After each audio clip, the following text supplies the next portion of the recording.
Hello, hello. Good morning, good morning. Welcome to Antonio Di Charlie Farm. For today's video guys, ayan, mag-tour tayo dito sa other side ng aming farm. So kung makikita nyo, ayan, maaliwalas na ang kapaligiran. Wala nang ulan. Ayan, maganda na yung panahon, pero kagabi guys, ang lakas pa ng ulan. Kaya ayan, basang-basa ang mga lupa at damo. So nandito tayo ngayon sa mga upo. Ayan, sila yung mga survivor upo. Nag-survive sa mga ulan at baha. So ito guys, nakagawa na si Papa ng balad. Ayan, malawak ito para sa upo. Pero mas malaki guys yung balad na gagamitin ko doon sa patola. Mas marami kasi yung tanim ko na patola.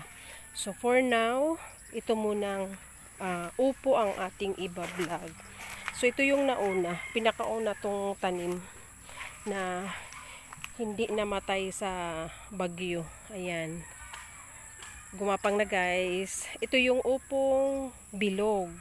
So yung trademark namin na aming upong bilog na nabebenta ng 30 pesos isang piraso. So ayan, ang ganda ng tingnan guys. Pag ganito na, nakakawala na ng pagod. And nandun si Papa oh. Busy siya guys magputol ng mga sanga. Yung mga straight na sanga ng kahoy kasi gagamiting taldok sa mga balad ng patola, balad ng sitaw, kasi nga nag-start na naman tayong magtanim ng iba-ibang gulay habang maganda na ang panahon. And tinatanggal na rin yung mga sanga-sanga kasi nga nakalilim na, hindi masyadong nakakabunga ng maayos yung mga dyan sa gilid. Kaya ayan, maliwanag na oh. Maliwanag na ang kapaligiran. So, dito lang, ilang piraso, ilang ano ba tong upo. Pero pag gumapang yan guys, mapupuno itong gapangan.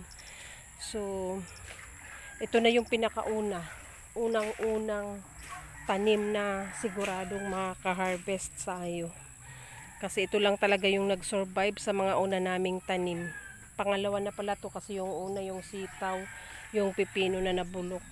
So, ito na yung second try, ito na. Yung first batch talaga wala, lahat na bulok, and second batch na bulok din. Ito lang ang nag-survive upo. So third batch, ayan, nagtanim na ako ng sitaw at patola. Sana wala ng tagbaha. Okay lang umulan, wag lang baha. Ito guys, yung mga iba pang upo.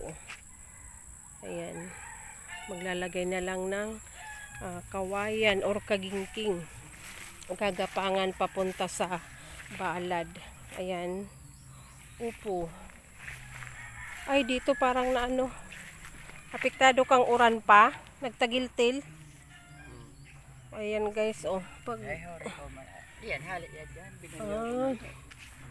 tapos tapaya sa inda to pwedeng ipwesto pa. Nag-iisang na survive na puno ng papaya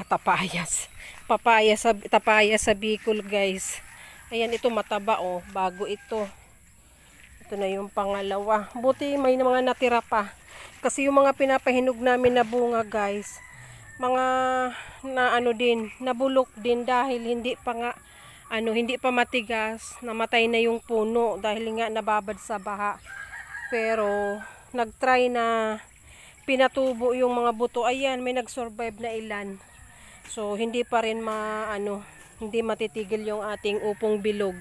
Pero yung upo namin guys na giant, yung mahaba, walang nag-survive. So maghahanap ako sa ibang lugar.